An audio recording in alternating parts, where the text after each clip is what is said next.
jalan Tuhan bukan jalan kita. Gak usah kita itu tempuh semua jalan supaya kita disukai orang. Fokus pada jalan besar, jangan keselokan. Jangan ke kiri dan kanan, jangan mau membelot kemana-mana.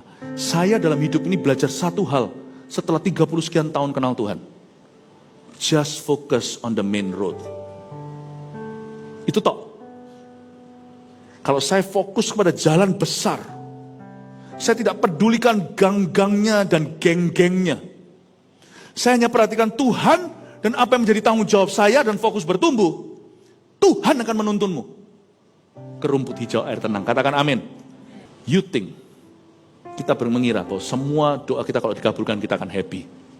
Kalau semua dikabulkan dia sama Tuhan, Anda akan dilema. Satu titik Anda akan dilema. Dan Anda harus melanggar perjanjianmu.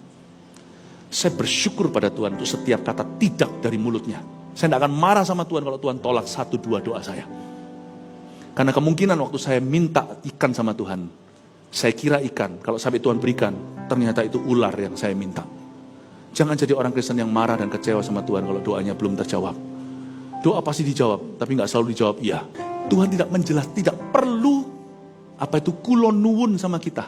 Karena Tuhan tidak sungkem sama kita. Untuk memberitahu kenapa dia menjawab tidak. Makanya orang benar harus hidup dengan iman. Iman itu harus dipraktekkan bukan hanya untuk mendapat jawaban ya ketika berdoa atau waktu kita percaya.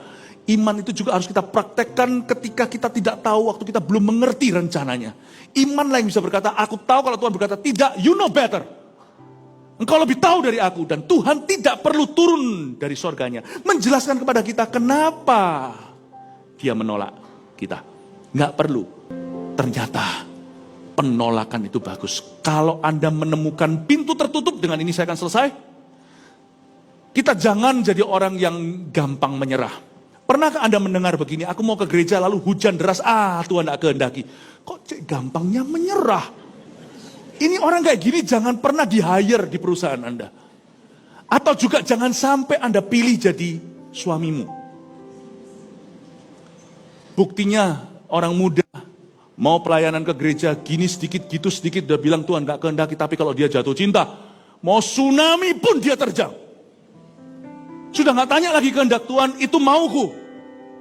Saya gak gampang-gampang menyerah. Kalau saya tahu sesuatu itu gak salah, firman Tuhan itu ada di dalam koridor firman, dan saya sudah berdoa tentang hal itu, meskipun saya gak tahu apakah ini kehendak Tuhan sempurna, at least saya gak ngerti apakah ini for now or not, apakah ini untuk hari ini atau tidak. Saya kalau mau sesuatu, saya akan kejar. Saya kalau menginginkan sesuatu, saya pasti akan kejar sampai dapat. Tapi kalau saya akhirnya nggak dapat, saya berkata, ya wis, saya bisa menerima. Pasti Tuhan tahu lebih baik dari saya. Ingat satu hal, kalau ada pintu tertutup, terjang. Kecuali kalau itu pintu dosa, jangan diterjang. Larilah. Kalau Anda tahu itu bukan dosa, itu apa yang baik, Tapi kalau itu tertutup, jangan berkata mungkin Tuhan tidak kehendaki. Jangan gampang menyerah. Hadapi. Tekun. Usahakan. Tapi kalau setelah Anda berusaha penuh, tetap tidak terjadi sesuatu, begini cara berpikirnya. Behind every closed door, di samping satu pintu tertutup, catat ini. Saya itu punya GR iman begini sama Tuhan. Kalau pintu ini sudah aku terjang sampai aku bengkak kepala, sudah aku seruduk sampai kepalaku berdarah-darah, nggak bisa. Ya sudah, berarti ada 10 pintu lain di sisi kanan kirinya yang terbuka.